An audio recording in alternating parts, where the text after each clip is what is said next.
Hi అండి, welcome back to my channel Lakshmi's home stories. ఇవాళ మన రెసిపీ వచ్చేసి చికెన్ దొన్నె బిర్యానీ. మరి లేట్ ఎందుకు స్టార్ట్ చేసేద్దామా. దీనికోసం ముందుగా చికెన్లో పైన చూపిస్తున్న ఇంగ్రీడియంట్స్ అన్ని వేసుకొని చికెన్కి పట్టేది బాగా కలుపుకొని మ్యారినేట్ చేసుకోవాలి.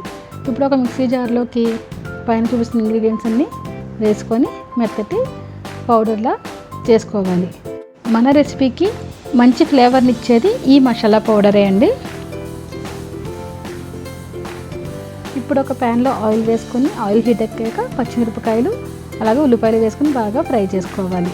ఈ రెసిపీ కోసం కారం వచ్చేసి పచ్చిమిరపకాయలు మాత్రమే యూస్ చేస్తాము, సో దాని తగ్గట్టు వేసుకోండి.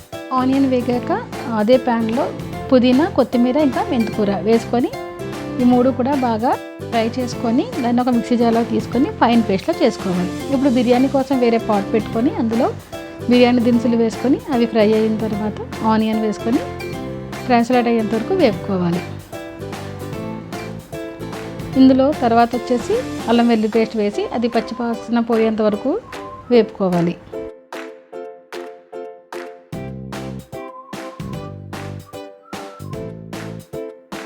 ఆనియన్ బాగా వేగాక నైట్ మ్యారినేట్ చేసి పెట్టుకున్న చికెన్ వేసి బాగా కలుపుకొని మూత పెట్టి మగ్గించుకోవాలి.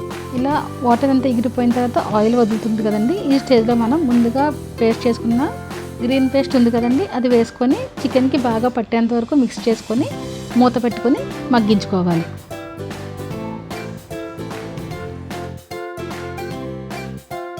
ఇలా మనకి పేస్ట్ అన్నది డార్క్ గ్రీన్లోకి చేంజ్ అయిన తర్వాత ఆయిల్ కూడా రిలీజ్ అయిన తర్వాత ఒకసారి బాగా మిక్స్ చేసుకొని మనం ముందుగానే ప్రిపేర్ చేసి పెట్టుకున్న దొన్నె బిర్యానీ మసాలా ఉంది కదండి, ఆ పౌడర్ని తగినంత వేసుకొని బాగా మిక్స్ చేసుకోవాలి.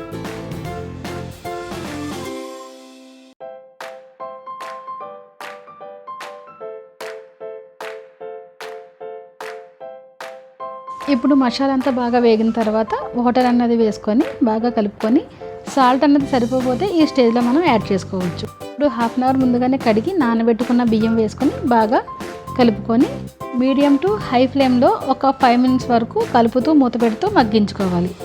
మనకి ఇట్లా అయిన తర్వాత ఒక 2 spoons ఆఫ్ గీ వేసుకొని మగ్గించుకోవాలి. ఇప్పుడు దమ్ కోసం ఒక ప్లేట్ పెట్టుకొని దాని మీద ఈ బిర్యానీ పాట్ పెట్టి ఒక 15 to 20 minutes వరకు మగ్గించుకోవాలండి. అంతే అండి, ఎంతో simple and tasty chicken donne biryani ready. Regular biryanis కాకుండా ఒకసారి మీరు కూడా ఇలా ట్రై చేసి చూడండి. Before that please subscribe to my channel. Thank you.